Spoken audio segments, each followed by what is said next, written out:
Hi everyone, it's Sunny. Summer is here and 'tis the season for anime movies. Personally, I have a lot of fond memories watching movies on break growing up, so today I'm going to be giving some recommendations for everyone to check out this summer.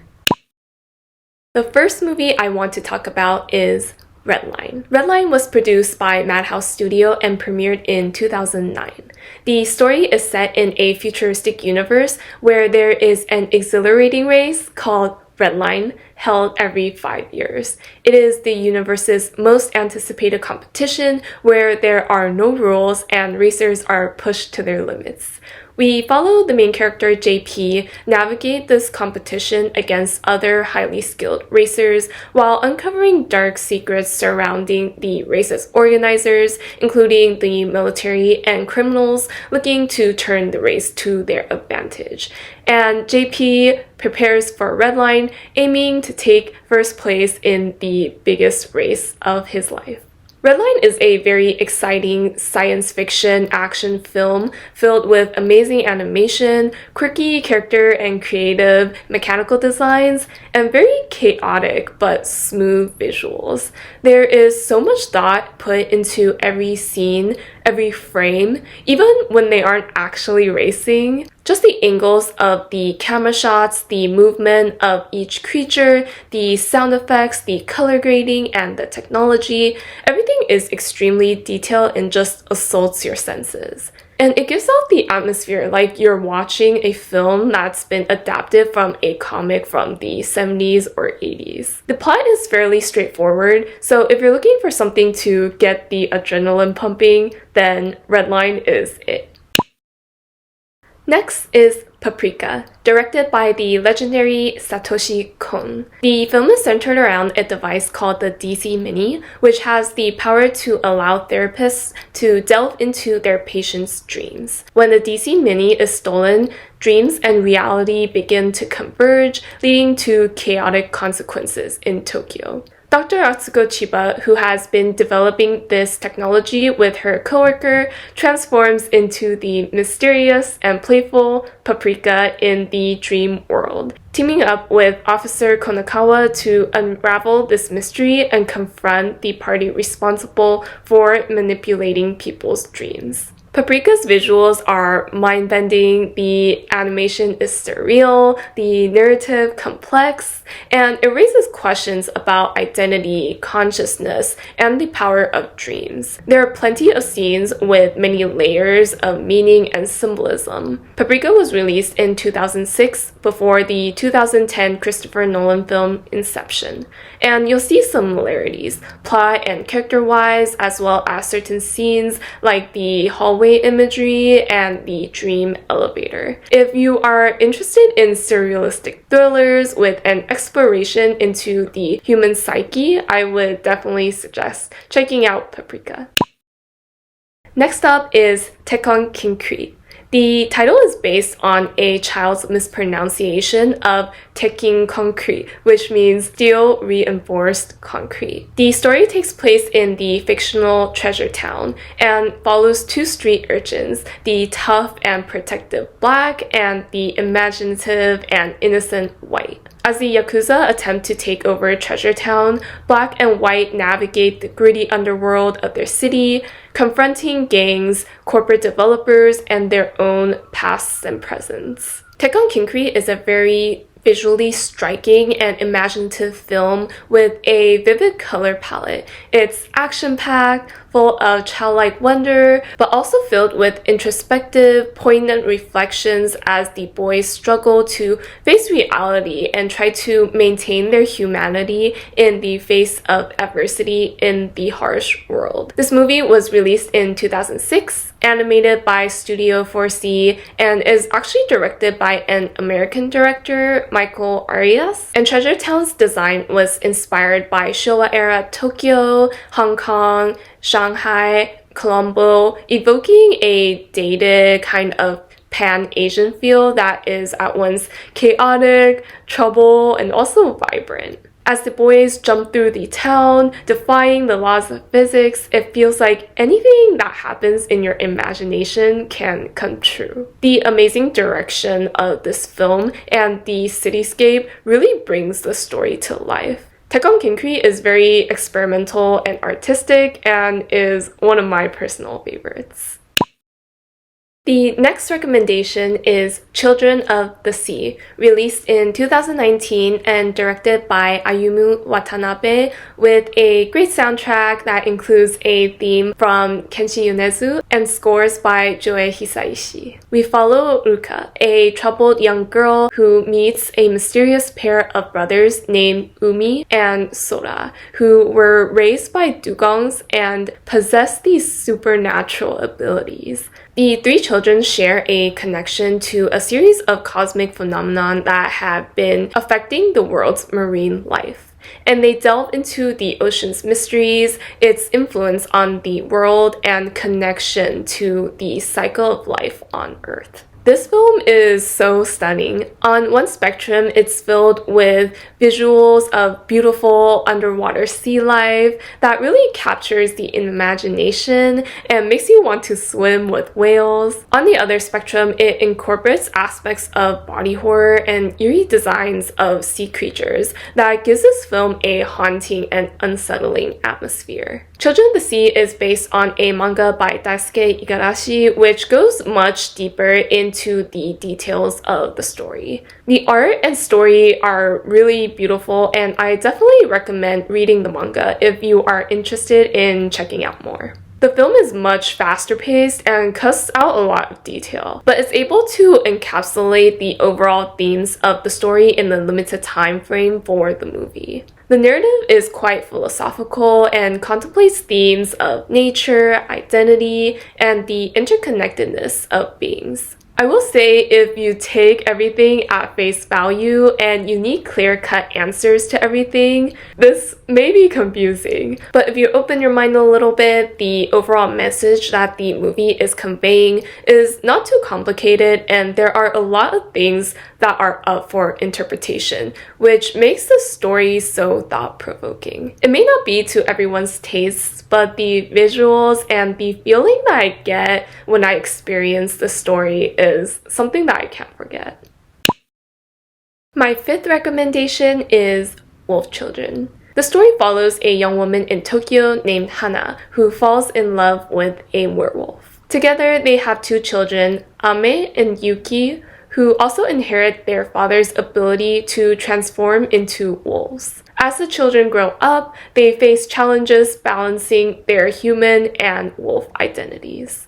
The character arcs of the children, their personalities, and their journeys are told in a very interesting way. The film explores themes of identity, family, and struggling between embracing one's true nature and fitting into society. It's a very heartfelt narrative with beautiful animation. In my opinion, this film is one of the director's best representative works, but Mamoru Hosoda also has a lot of other films that are great for the summer season. If you have already watched Wolf Children, you can also check out The Boy and the Beast, Mirai, The Girl Who Leapt Through Time, Summer Wars, and the most recently released Belle. Next up is Josei, the Tiger, and the Fish. This is a film released in 2020 based on a short story written by Seiko Tanabe. It revolves around the relationship between Tsuneo, a poor college student studying marine biology, and Kumiko, a paraplegic young woman who calls herself Josei. Tsuneo becomes Josei's caretaker, and despite their contrasting personalities and backgrounds, they bond as Tsuneo helps Josei experience the world outside of her sheltered life. This is a romantic comedy and drama film set in a town by the sea that explores self-discovery, independence, and the transformative nature of love. I really like how this film shows the main characters as their own individuals. They're not defined by their disability, their backgrounds, their limits, or their fears. They have their own interests, dreams, and motivations and struggles. I really like the dynamic and banter between the two characters. Their relationship feels very organic and develops naturally, and they're not each other's saviors. It's not like all problems will be solved once they meet or get together, or that they're soulmates who must be glued at the hip. And because of this, it makes for a relationship where they influence each other in different ways and encourage each other to move forward. If you're a fan of Me Before You, The Fault in Our Stars, or A Silent Voice, and you're looking for something with slightly less heavy themes with beautiful visuals, then I think you will enjoy this one. The next recommendation is Into the Forest of the Fireflies Light. This 2011 film is based on a one-shot created by Yuki Midorikawa, author of Natsume's Book of Friends. A young girl named Hotaru visits the mountain forest near her grandparents' country house where she meets Gin, a mysterious young man wearing a mask. Hotaru learns that Gin cannot be touched by humans or else he will disappear. Despite this, they strike up a friendship and continue to meet each other in the forest every summer. As Hotaru gets older, their relationship is contemplated by the limitations of Gin's existence as a spirit. This is like a cross between Natsume's Book of Friends and Tuck Everlasting. It's very nostalgic and bittersweet with a tranquil and relaxing atmosphere. The animation is very detailed and shows you the story's development rather than just through a monologue. And it's one of those films that is short but still impactful in a soft way, and if it resonates with you, it will stay with you for a long time. Lastly, for me, summer is the right time for Ghibli movies.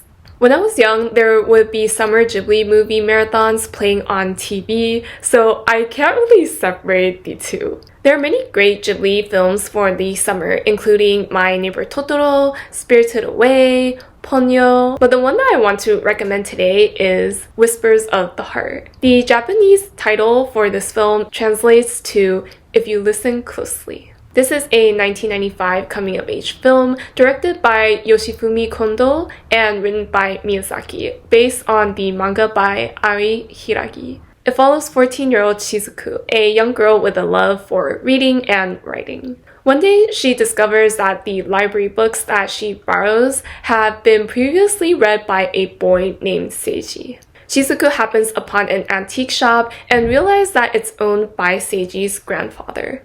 The two befriend each other, and Shizuku, inspired by Seiji's aspiration to become a violin maker, starts pursuing her love of writing. This movie is about finding a place where stories begin, having new encounters that spark your motivation, thinking about what you want out of your life, and making tangible efforts toward your goals. And it's about dealing with challenges, setbacks, and fear of failure that you face when pursuing an undertaking. The slice of life story is more grounded in reality than some of the other Ghibli films, but is no less poignant in its storytelling. The themes are relatable, the art is nostalgic, and the message is very motivational. It makes you look at your daily life in a slightly different perspective. There's also a spin-off of Whispers of the Heart called The Cat Returns. While it's technically not a sequel, there's a recurring character that makes the film somehow feel connected, like the story continues. And you can check this out after Whispers of the Heart. And did you know that Shizuku was the original lo-fi girl? Okay, so those are all for my main recommendations, but I do want to give some honorable mentions to a couple of other films that you can check out. Firstly, Makoto Shinkai films, which everyone knows about, are also great for the summer.